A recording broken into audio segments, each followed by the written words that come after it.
Hello friends, it's good to be with you once again.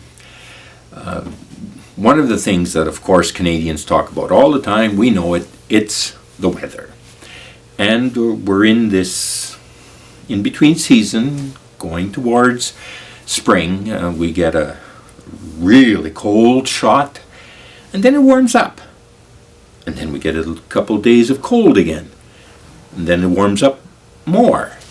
And I was thinking about that in terms of the second subject, or perhaps the first subject that all Canadians have been talking about for a full year now and more, is COVID, is the pandemic, is all the measures, and how it's changed our lifestyle so much. And I was thinking that today I would share with you some of the ways in which at the Archdiocese here, we've been navigating these waters and trying to both help our parishes, help all of the faithful, but in partnership, I'm going to say, with public health, with the government, with science, with medicine. And I do say in cooperation. And that's a key point I want to make. In cooperation. All right? Now, how in practice we've been navigating this is we, of course, received different orders that evolve in one way or the other, becoming more strict, less strict, depending on how public health sees the danger of contagion. And then trying to understand it.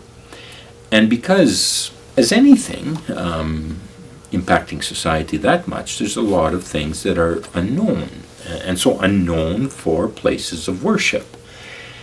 And so what we've set up is that our Director of Communications, Danielle Bayot, is in near constant contact, weekly, sometimes daily contact, with a liaison that the government has given for where places of worship, communities of faith, can bring their questions, can bring their needs, can bring their difficulties with the present measures. And so it's always in a sense of clarification and actually what is possible in the spirit of public health, therefore in the spirit of common good, and therefore in the spirit of protecting the most vulnerable, those suffering the most, or just suffering in this time. And so that's our approach. And so, for example, at one point it was said places of worship could have X number, or religious services could have X number. Well, coming together for not the Mass, but let's say a time of adoration. Let's say having a gathering to share the faith, share the Bible, that type of activity, a prayer group, Knights Columbus, CWL. Now we've come to know that parish pastoral councils can also be. So it's not pushing back, it's trying to clarify so that all that is possible and all that is safe and done in a safe way, and that's public health to tell us what is safe and how to do it in a safe way, that it can be lived out. So it's a continuous conversation, because we know for the faithful this has been very, very hard. Very, very hard. Not being able to go to church on Sunday, but very hard for some in fear, or given my health and my situation, no, I can't go to church. So there's suffering in a wide variety of ways. And so, what's especially important for the diocese towards the faithful is of communicating what is asked, what is possible, and in what spirit to engage it. And again, I come back to that, the spirit of cooperation. It's the question of we are part of a society, we do our part. But from a Christian point of view, it actually is more than that. It's looking at Jesus on the cross, and that being the ultimate measure of all that we do. I mean, that was a love completely given. That was a love for the sake of saving all, of bringing all to God's love, to know God's love. There were no boundaries in that love, and that love triumphed and triumphs today. And we are to be instruments of the triumph of that love. So,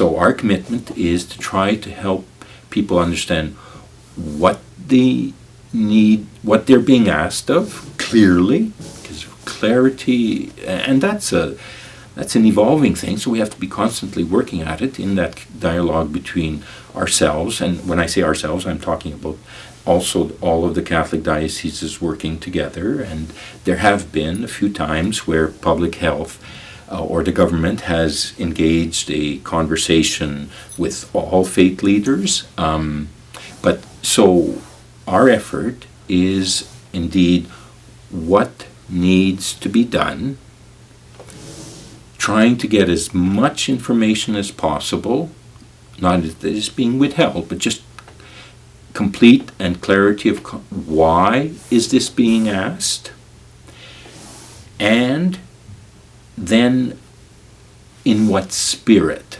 and in what, not just civic spirit, but spirit as a Christian, we engage this in. And it's going to be evolving. It's constantly evolving. There's so many elements in here. There's new variants. There's growing vaccination. There's contact, levels of contact, kinds of contact. And it is the public health, the science, that is the best able to try to interpret that. And then our part is to be in conversation with that, not as a tool, servant of public health, and not downtrodden or oppressed by public health, but partner. And we bring our voice asking for clarification, for a sense of the whole, and bringing our needs, and again, what is possible, what is safe, not what we can get away with, but what at this point is right for all, but I'm going to put it even more, right by Jesus who died on the cross. Anyway, so that's what the diocese is constantly doing, and then, we get feedback from people across the diocese. Oh, but have you thought about this? Or can you ask this question? Or what about this? Exactly, that's what we need, again, for clarity and completeness of communication within a spirit of doing our part, but especially loving like Christ. Thank you.